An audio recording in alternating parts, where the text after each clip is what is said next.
चाहे आप एमपीएसआई की तैयारी कर रहे हो, चाहे आप एमपीईएसबी के किसी भी एग्ज़ाम की तैयारी कर रहे हो, यहाँ पर आपको ये वीडियो पूरा ज़रूर देखना है क्योंकि यहाँ पर मैं एमपीएसआई प्रीलिम्स जो हिस्ट्री के सब्जेक्ट के 17 जनवरी की दोनों शिफ्ट के क्वेश्चंस मैं लेकर आया हूँ आपके लिए। इस वीडियो में हम क्वेश्चन तो देखेंगे ही, साथ में हम ये देखेंगे कि क्वेश्चन आए कहाँ से थे, उनका सोर्स क्या था, और सोर्स देखने के बाद हम ये भी पता करने की कोशिश करेंगे कि क्या लूसेंट पढ़ के ऐसे क्वेश्चंस को आप सॉल्व कर सकते हो या नहीं। इस बात पे भी हम चर्चा करेंगे। सबसे इम्पोर्टेंट फिर हम देखेंगे कि यूपीएससी लेवल के क्वेश्चन कैसे एमपी ईएसबी में पहली बार देखने को मिले।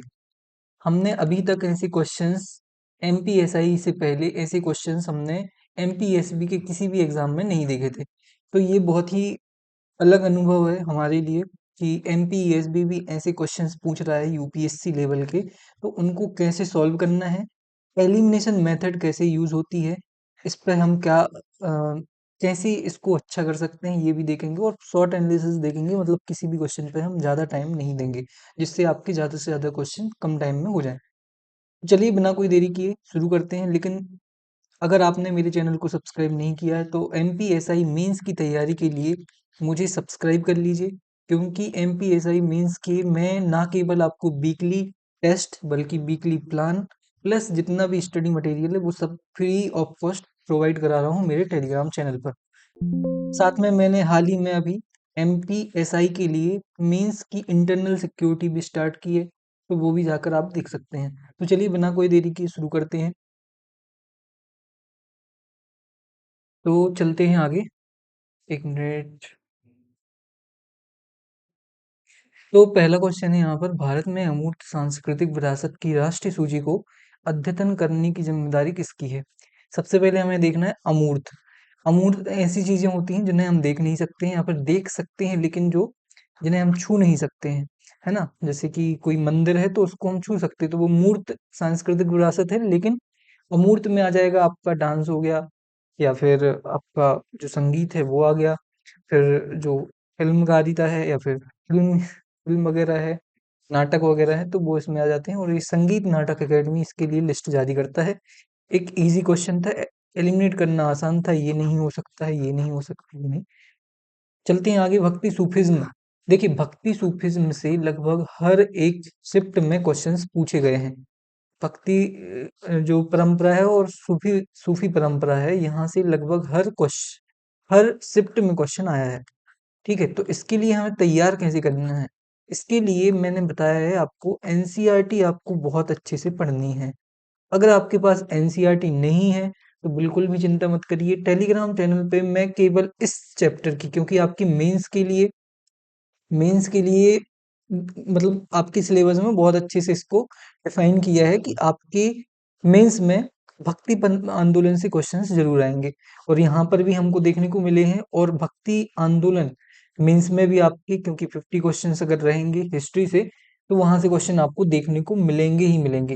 50 नहीं तो थोड़ा बहुत तो इससे कम रहेंगे, मतलब 40 के आसपास तो रहने वाले हैं। तो भक्ति आंदोलन आपको यहाँ से क्वेश्चन मिलेंगे ही मिलेंगे, इसको आपको बहुत बेहतर करना है। इसके लिए मैं आपको पूरी पीडीएफ या फिर जो भी चीज़ है वो मैं प्रोवाइड कर दूंगा टेलीग्राम चैनल पर। क्वेश्चन देखिए यहाँ पर, महाराष्ट्र का मैंने बोला था शॉर्ट क्या करेंगे हम यहाँ पर एक्सप्लेनेशन करेंगे। तो महाराष्ट्र का वारकरी पंथ, ये एकदम सही है। तुकाराम और नामदेव जैसे संतों ने नेतृत्व किया था, लेकिन उन्होंने अनुष्ठानों तीर्थ यात्रा पर कोई रोक नहीं लगाई थी, उन्होंने केवल जाति व्यवस्था पर रोक लगाई थी। दृढ़ता से स्वीकार किया था केवल जाति व्यवस्था को, इन दो को नहीं किया था। इसका मतलब है ये जो पहला ऑप्शन है ये गलत हो जाएगा। अब एलिमिनेशन मेथड कैसे वर्क करती है, जैसे ही तुम्हें एक पता चल जाए तो उसको तुमको एलिमिनेट कर देना है। ठीक है, ये हमने कर दिया एलिमिनेट। अब देखना है आपको दो और तीन। देखो ऑप्शन देखना है, उसके बाद अब आपको क्वेश्चन नहीं पढ़ना है सीधे। ये होता है एक स्मार्ट वर्क। यहाँ पर आपने देखा कि दो दोनों में है, यहाँ पर भी है, यहाँ पर भी है, मतलब मैं दो नहीं पढ़ूंगा क्योंकि दो तो अपने आप सही होगा ही होगा। तो आपने क्या किया, एग्जाम हॉल में टाइम बचा लिया एक स्टेटमेंट पढ़ने का। आगे बढ़िए। कर्नाटक का वीर शैव आंदोलन जिसे बसवन्ना सिंह ने स्थापित किया था, मुख्यतः निर्गुण परंपरा का था। तो ये जो मुख्यतः था, ये निर्गुण और सगुण का बहुत अच्छा संगम था। निर्गुण और सगुण का संगम था, ना कि निर्गुण अकेला। तो ये स्टेटमेंट गलत है। जैसे ही तीसरा गलत हुआ तो आपका आंसर हो जाएगा केवल दो, ओनली टू। तो यहाँ पर ऐसे क्वेश्चंस को आपको एलिमिनेट करना है। आगे चलते हैं अगले क्वेश्चन पे। ये भी टफ क्वेश्चंस की तरह की श्रेणी में मैं डालूंगा इसको, क्योंकि ऐसे क्वेश्चंस जनरली हम पे नहीं बनते हैं। लेकिन मैं बता रहा हूँ ना कि अगर आप एलिमिनेशन मेथड सीख गए, एलिमिनेशन मेथड ठीक अगर आप सीख गए, क्योंकि दिक्कत ये है कि एमपीएसबी की तैयारी करने वाले मैक्सिमम लोग वनडे एग्जाम की तैयारी करते हैं। ठीक है, वनडे एग्जाम वाले ही हो गए आप। तो बस आपको अपने अंदर एक चीज डेवलप करनी है, बाकी आप में कोई भी कमी नहीं है। तो यहाँ पर हमको देखना है, सबसे पहले क्वेश्चन देखना है कि हमको बताना क्या है, सही बताने हैं पर गलत बताना है। इससे क्या हो जाता है, आपके दिमाग में पहले से सेट हो जाता है कि मुझे क्या करना है। तो सबसे पहले आपको ये पढ़ना है, एलिमिनेशन मेथड सीखने का यही तरीका है। अब आपको पहला स्टेटमेंट पढ़ना है। यह मुख्यतः मुगल प्रशासन के अत्यधिक केंद्रीकरण के कारण हुआ। इन्होंने बोला है जागीरदारी संकट क्यों हुआ, तो इन्होंने बोला केंद्रीकरण के कारण हुआ जिसने प्रांतीय स्वायत्तता में कोई स्थान नहीं छोड़ा। अब ये स्टेटमेंट गलत है, मैं आपको समझाता हूँ कैसे गलत है। तो जब क्या हुआ, जागीरदारी संकट कब उत्पन्न हुआ, जब जागीरदारों की संख्या में वृद्धि हो गई। फॉर एग्जाम्पल ये है दिल्ली। दिल्ली में था शासक या फिर राजा, जो कि केंद्र कहलाता था, और इसने जो मनसबदार थे उनको उनको सैलरी देने के लिए बहुत सारी क्या दे दी, जागीर दे दी। अब जागीरदारों की वृद्धि हुई, और लेकिन उनकी जो जागीर की उत्पादकता है वो कम हो गई, क्योंकि जब बहुत सारी जमीन आप दे दोगे लोगों को केवल जागीरदारी में, तो इससे क्या होगा कि जो ये लोकल लोग हैं, जो केंद्र से दूर हैं, ये क्या करेंगे, अपनी मनमानी करेंगे, शक्तिशाली होते जाएंगे, और केंद्र का इनसे नियंत्रण कम हो जाएगा। जब केंद्र से इनका नियंत्रण कम होगा तो उनकी प्रांतीय स्वायत्तता में वृद्धि होगी। क्या होगी, अरे, प्रांतीय स्वायत्तता में वृद्धि होगी, ना कि कमी होगी। ये वही बोल रहे हैं। तो पहला स्टेटमेंट हो गया सत्य। हमको क्या बताना है, सही नहीं है। पहला सही नहीं है मतलब पहला तो आंसर में होगा ही होगा। अब आपके दो क्वेश्चंस क्या हो गए, एलिमिनेट हो गए। ये बोलता है एलिमिनेशन मेथड। अब आपको केवल तीन को पढ़ना है, दूसरे को तो आपको पढ़ना ही नहीं है, क्योंकि यहाँ पर दो नहीं है, यहाँ पर भी दो नहीं है। आपने टाइम बचा लिया एग्जाम हॉल में। तीसरा पढ़िए। संकट औरंगजेब के शासनकाल में सबसे अधिक तीव्र था, क्योंकि उसकी लंबी और महंगी दक्कन अभियानों में हमें पता है कि वो दक्षिण की ओर गया था। मनसबदारों की संख्या में भारी वृद्धि कर दी। अब इसने क्या किया, ये तो खुद चला गया यहाँ दिल्ली से दक्षिण में, लेकिन यहाँ के जो मनसबदार थे, इनकी संख्या में वृद्धि होती गई। जब इनकी संख्या में वृद्धि हुई तो इनके पास जो जागीर थी उनकी उत्पादकता कम होती गई। जैसे मतलब सेम यही हुआ है। तो तीसरा वाला सही है, मतलब ये वाला गलत होगा, क्योंकि इन्होंने बोला है सही नहीं है। तो केवल एक सही नहीं है, बाकी दो सही है। चलते हैं अगले क्वेश्चन पे। बहुत ही इजी क्वेश्चन था, सकलोत्तर पथनाथ। तो अगर इसको हम अलग अलग अंगों में बांटें तो इसका मतलब होगा सकल उत्तर पथनाथ। तो उत्तरी मार्ग का स्वामी, मतलब इजी क्वेश्चन था। अगले क्वेश्चन में देखिए, विजयनगर साम्राज्य की स्थापना किसने की, हरिहर और बुक्का ने की। ऐसे क्वेश्चन आपके एमपी ईएसबी के किसी भी एग्जाम में क्या हो सकते हैं, रिपीट हो सकते हैं। तो आपको ये क्वेश्चंस भी देखने हैं, क्योंकि आपके अगर एमपी एएसआई में आ सकता है ऐसा क्वेश्चन, आपका आईटीआई ऑफिसर में ट्रेनिंग ऑफिसर में यहाँ से क्वेश्चन बन सकता है, आपका एमपी के जो अभी जेल पहरी वगैरह एग्जाम आने वाले वहां पर ऐसे क्वेश्चन रिपीट हो सकते हैं। तो इन क्वेश्चन को भी आपको ध्यान से देखना है। 1857 के विद्रोह को भड़काने वाली तत्कालीन सैन्य शिकायतों के संबंध में, अब देखो ये जो तीन स्टेटमेंट है ये जनरल स्टेटमेंट है, और ये हमेशा सही होते हैं। अब यहाँ पर देखिए, जनरल सर्विस एनलिस्टमेंट एक्ट ये बोलता है कि भारतीय सैनिकों को विदेश में भी सेवा करनी होगी। अब इससे क्या होता था, जो भारत के लोग थे हमारे, वो क्या बोलते थे कि हम भारत से दूर अगर समुद्र की यात्रा करेंगे तो हमारे धर्म में समुद्र के ऊपर से यात्रा करना वर्जित है। तो ये वाला स्टेटमेंट एकदम सही है। तो इन्होंने जो उच्च जाति के हिंदू थे उन्होंने धार्मिक मान्यताओं के विरुद्ध समझा इसको। तो ये भी 1857 की क्रांति का एक हिस्सा था। ये तो हम पढ़ते ही हैं कि सुअर और गाय की चर्बी होने की अफवाह थी इसमें, कारतूसों में। तीसरा पढ़िए, ब्रिटिशों की नीति जिसके तहत बंगाल सेना ने भारतीय सैनिकों का अनुपात घटाया। जबकि यूरोपीय सैनिकों को बढ़ा दिया, ये भी सही है, मतलब तीनों ही सही है, 1 2 3। इजी क्वेश्चन था, फैक्चुअल था, अगर आपने थोड़ी चीजों को पढ़ा होगा तो ये क्वेश्चन आप कर लेंगे। अगला क्वेश्चन देखिए, ये यूपीएससी लेवल का क्वेश्चन है, यूपीएससी लेवल का क्वेश्चन है, प्लस एनसीईआरटी में ही मिलेगा। ये क्वेश्चन आपको एनसीईआरटी में मिलेगा, और ल्यूसेंट में शायद मिल जाएगा, लेकिन शायद मुझे पता नहीं है। लेकिन मुझे पता नहीं है कि आप इसको क्वेश्चन को बिना कॉमन सेंस और एलिमिनेशन के इसको आप सही कर सकते हैं। इसमें कॉमन सेंस वाली बात है, यहाँ पर मैं आपको एलिमिनेशन मेथड का एक बहुत इम्पोर्टेंट एक फॉर्मूला देने वाला हूँ, बहुत ध्यान से सुनना, ठीक है। एलिमिनेशन मेथड का एक बहुत ही इम्पोर्टेंट फॉर्मूला है। अब आगे हम क्वेश्चन में बताएंगे। नागर मंदिर शिखर पर बल देते थे। अगर आपने खजुराहो के मंदिर देखे हों एमपी के, तो उसमें आपने देखा होगा बहुत सारे ऐसे मंदिर बने होते थे, क्रम में बने होते हैं ऐसे, ठीक है। और इसमें जो सबसे मेन मंदिर होता है, गर्भगृह बोलते हैं जिसको, गर्भगृह जहाँ पे मुख्य जो देवता है उनकी मूर्ति होती है, उसके शिखर की ऊंचाई सबसे ज्यादा होती है। और ये किस नागर मंदिर की क्या है, विशेषता है। जबकि द्रविड़ मंदिर में क्या होता है, द्रविड़ मंदिर में मुख्य मंदिर जहाँ पर गर्भगृह है, वो छोटा होता है, या फिर उसकी ऊंचाई जो होती है छोटी होती है। लेकिन उस मंदिर के प्रांगण में उसकी जो चार दीवारी होती है, मतलब बाउंड्री वॉल होती है, बाउंड्री वॉल से एंट्री करते टाइम क्या होता है, यहाँ पर गोपुरम होता है। क्या होता है, गोपुरम, जिसकी ऊंचाई बहुत बड़ी होती है। और आपने देखा होगा जो हमेशा मंदिरों में देखते हैं, दक्षिण भारतीय मंदिरों में, वो गोपुरम को ज्यादा मतलब क्या केंद्र में रखते हैं। गोपुरम एक प्रकार से प्रवेश द्वार कहलाता है। क्या है, प्रवेश द्वार कहलाता है। तो ये कहाँ की, द्रविड़ मंदिरों की एक मुख्य विशेषता है। द्रविड़ शैली में विमान नागर शैली के शिखर के समकक्ष है। अब ये बोल रहे हैं द्रविड़ शैली में विमान, कौन सी बात हो रही, विमान की बात हो रही है, शिखर के समान है। तो जो इस मंदिर के ऊपर ऐसा करके कुछ होता है, ऐसे ऐसे ऐसे ऐसे, वो होता है विमान। तो ये भी सही है। तीसरा बढ़िए, द्रविड़ मंदिर परिसर में सहायक मंदिर सदैव, अब फॉर्मूला लिख लीजिए, फॉर्मूला आपको लिख लेना है, 1 मिनट। जब भी एमपीएसआई के मेंस के में आपको इस टाइप के क्वेश्चन मिलेंगे, अगर आगे प्रीलिम्स होता है एमपीएसआई का, तो भी आपको एक चीज ध्यान रखनी है कि जब भी, सदैव, हमेशा, केवल, ओनली, या फिर हमेशा और कभी नहीं, कभी नहीं, कभी भी, इस टाइप के स्टेटमेंट आते हैं जिसमें कि सदैव, हमेशा, केवल, या फिर इस टाइप के एक्सट्रीम वर्ड होते हैं, तो वो हमेशा गलत होते हैं। एक्सट्रीम वर्ड हमेशा गलत होते हैं।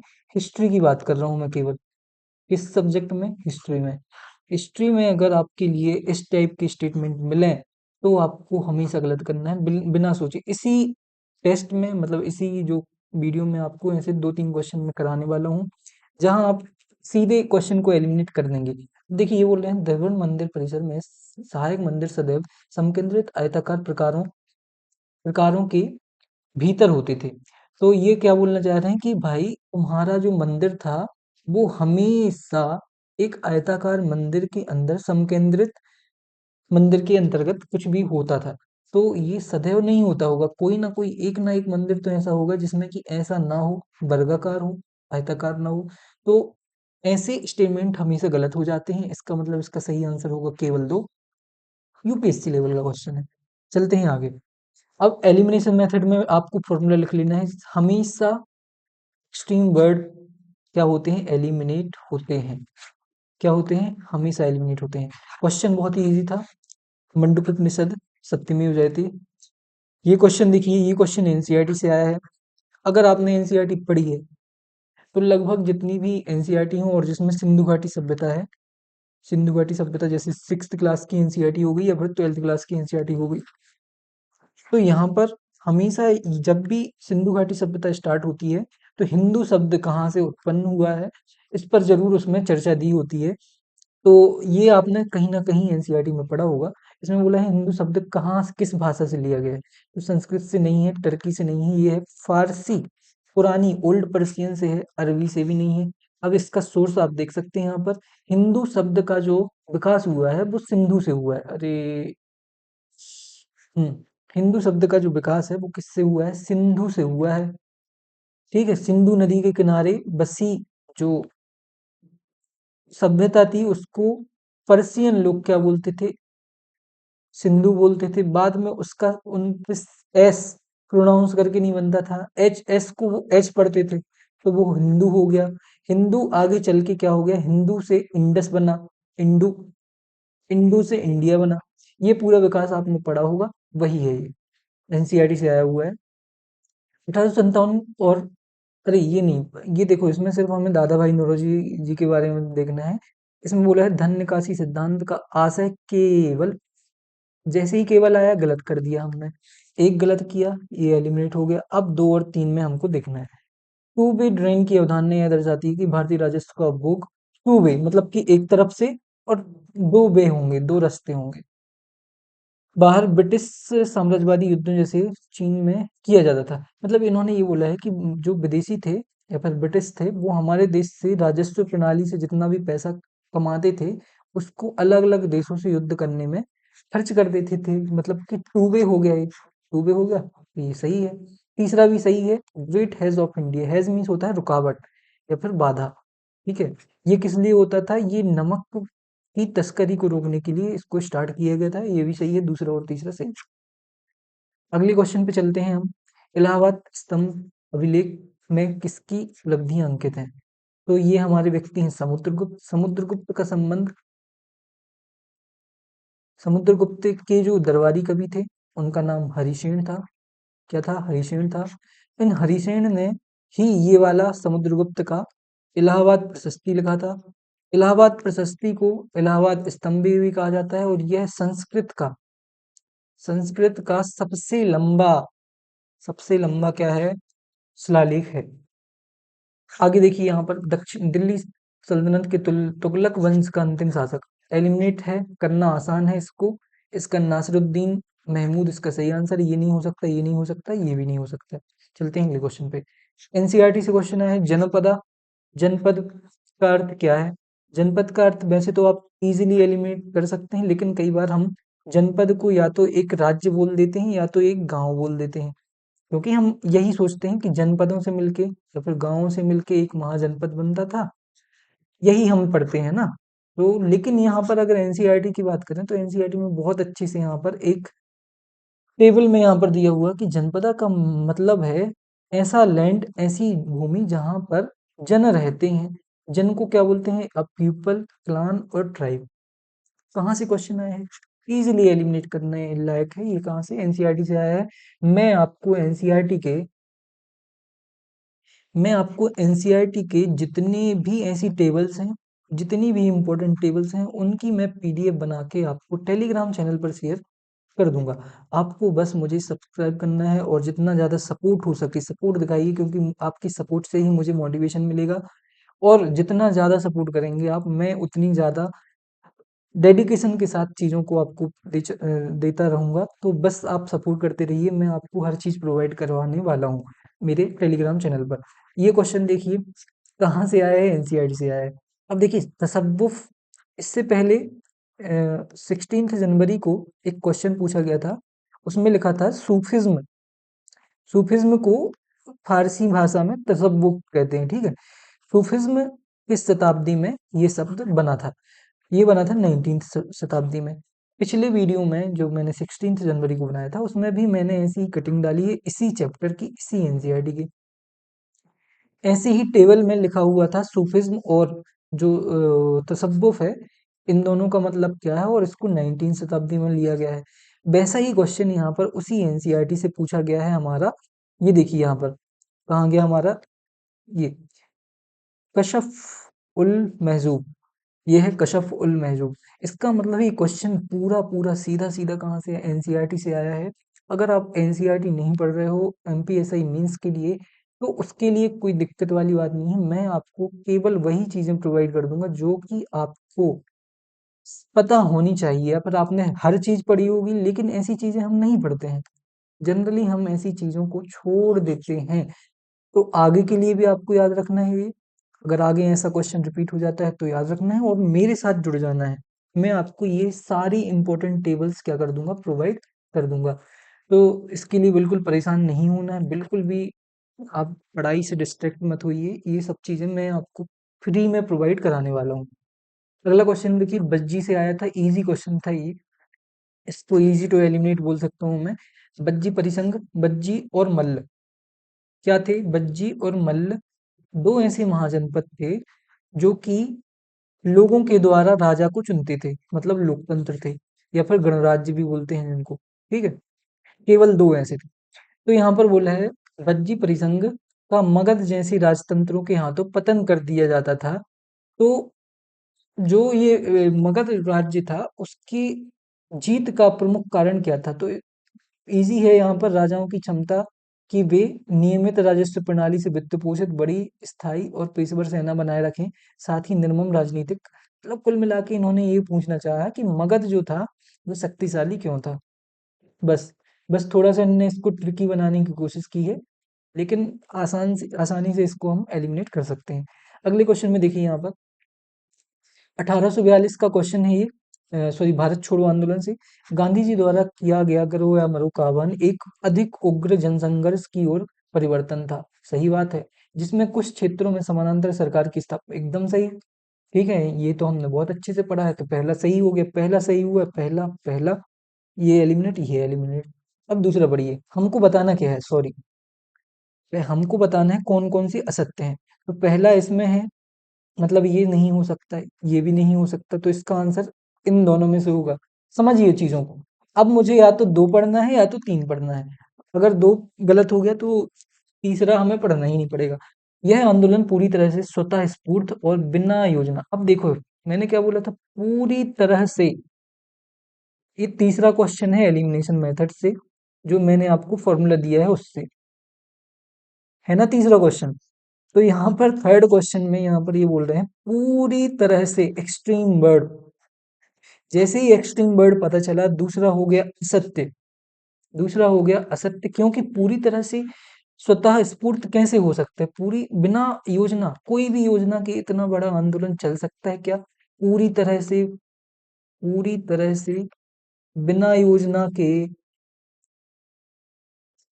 इतनी सारी रेडियो, भूमिगत रेडियो, या फिर इतना सारा, इतना बड़ा जनसंघर्ष स्थापित हो सकता है? नहीं हो सकता। इसका मतलब इसका सही आंसर होगा केवल दो। तीसरा तो सही होगा हमारा, और ये हमने पढ़ा भी है तीसरा वाला। तो चलते हैं अगले क्वेश्चन पे। ये ऐसे एलिमिनेशन मेथड काम करती है। तो इसी के साथ हमारे लगभग पूरे क्वेश्चंस 17 जनवरी के फर्स्ट एंड सेकंड शिफ्ट के कंप्लीट हो गए हैं। इससे पहले मैं आपको 16 जनवरी की फर्स्ट एंड सेकंड शिफ्ट दोनों ही कंप्लीट करा चुका हूँ, प्लस 19 जनवरी की सेकंड शिफ्ट मैंने आपको कंप्लीट करा दी है हिस्ट्री की। ऐसे ही मैं, अगर आपका सपोर्ट मुझे मिलता रहा, तो मैं हिस्ट्री के साथ में पॉलिटी और कंप्यूटर के क्वेश्चन भी कंप्लीट करा दूंगा। बस मुझे आपकी सपोर्ट की ज़रूरत है। आपका सपोर्ट अगर मुझे दिखेगा तो मैं ये सारी चीज़ें भी आपको कंप्लीट करा दूंगा। तो ऐसे ही जुड़ी रहिए मेरे साथ, क्योंकि मैं आपको हर चीज़ यहाँ पर, सब जितनी भी काम की चीज़ें हैं वो प्रोवाइड करने वाला हूँ। लाइक शेयर कमेंट करना ना भूलें। अगर कोई भी डाउट है तो वो भी ज़रूर कमेंट करके बताएं। Join Telegram. अगर आपको ऐसी और भी चीज़ें देखनी हैं जो कि बहुत इंपॉर्टेंट है, कोई इंटरनल सिक्योरिटी के नोट्स देखने हैं अगर आपको, तो उसके लिए भी आप शेयर फॉलो कर लीजिए। अगर आपको मेरे टेक्स्ट बुक, जो मैं टेस्ट सीरीज निकाल रहा हूँ मैं, बिल्कुल भी टेक्स्ट बुक टाइप की नहीं है। यहाँ पर मैंने सारे यूपीएससी लेवल के क्वेश्चन प्लस जो इजी लेवल के क्वेश्चन है उनको भी मैं उस टेस्ट सीरीज में डाल रहा हूँ, जिससे आपको बहुत मजा आए। तो बस आपको क्या करना है, सब्सक्राइब करना है और जुड़े रहना मेरे साथ। मिलते हैं अगली वीडियो में, पढ़ते रहिए, ध्यान रखें अपना। थैंक यू सो मच, धन्यवाद।